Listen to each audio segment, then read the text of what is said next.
Assalamualaikum warahmatullahi wabarakatuh. Saya Kimbung Prestiyadi. Kali ini saya akan membawakan materi penguatan tentang pengambilan gambar pada kamera. Seperti yang saya bawa kali ini adalah kamera Nikon milik saya pribadi. Biasa juga saya gunakan untuk pembelajaran di sekolah. Nah, pengambilan gambar pada kamera ini sangat penting sekali karena ini adalah materi pokok dari kelas 10 sampai kelas 12 nanti ini pasti akan terbawa-bawa ya. Yang pertama, pengambilan gambar itu bentuknya adalah close up. Close up itu adalah pengambilan gambar mulai dari kepala sampai pada janggut ini ya. Kemudian ada yang disebut dengan medium close up. Medium close up itu dari ujung kepala sampai sekitar dada. Ya, kemudian ada yang disebut juga medium shot. Medium shot itu ya mulai dari sepinggang ini sampai ujung batas atas kepala. Berikutnya adalah kenisut.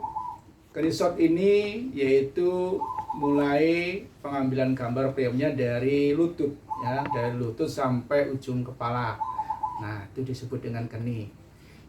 Kemudian ada yang disebut dengan long shot. Long shot ini gambar yang diambil dari jarak jauh, tapi objeknya masih bisa ditandai atau masih bisa dilihat ya, masih bisa dikenali. Misalnya saya di shooting dalam keadaan long shot, maka wajah saya masih bisa dikenali. Itulah long shot. Dari 5 pengambilan gambar ini kemudian dikembangkan lagi menjadi extreme close up. Extreme close up itu kalau yang di shoot gigi ya giginya saja gitu ya, namanya extreme close up. Atau kalau mata ya cuma matanya saja ya. Kemudian ada big close up. Big close up itu mulai dari dahi ini sampai ke janggut, ini namanya ukuran untuk big close up. Kemudian ada disebut dengan very long shot. Very long shot itu agak jauh dari long shot ya. Kalau long shot tadi masih dikenali, kalau very long shot masih juga dikenali tapi sedikit.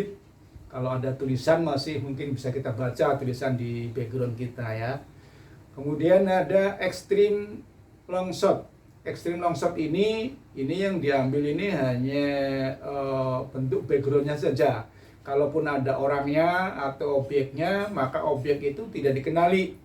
Jadi misalnya orang yang lagi memikul atau orang lagi naik mobil, naik motor, sepeda, maka tidak dikenali siapa itu yang naik sepeda, naik motor tadi ya. Dia cuma mengandalkan backgroundnya saja. Berikutnya pengambilan gambar ada disebut dengan two shot. Two shot itu adalah gambar yang berdua ya. Jadi gambar berdua two shot. Kemudian ada gambar yang bertiga, misalnya 1, 2, 3, ini disebut dengan three shot. Nah, kalau gambarnya banyak disebut dengan group shot.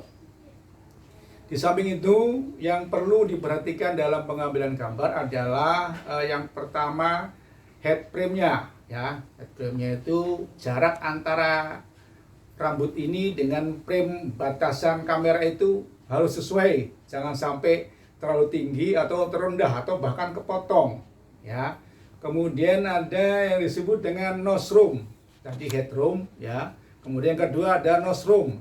Misalnya jadi kalau kita melihat dalam suasana miring begini, maka jarak yang di depan kita punya pandangan ini harus lebih luas daripada di jarak yang di belakang ya. Jadi kita perhatikan itu nose room-nya, kemudian headroom-nya, dan masih banyak lagi yang harus dikenalkan pada siswa sehingga siswa harus hafal. Bukan hanya hafal tapi bisa menerapkan dan melaksanakannya. Terima kasih, mudah-mudahan informasi ini bermanfaat. Wassalamualaikum warahmatullahi wabarakatuh.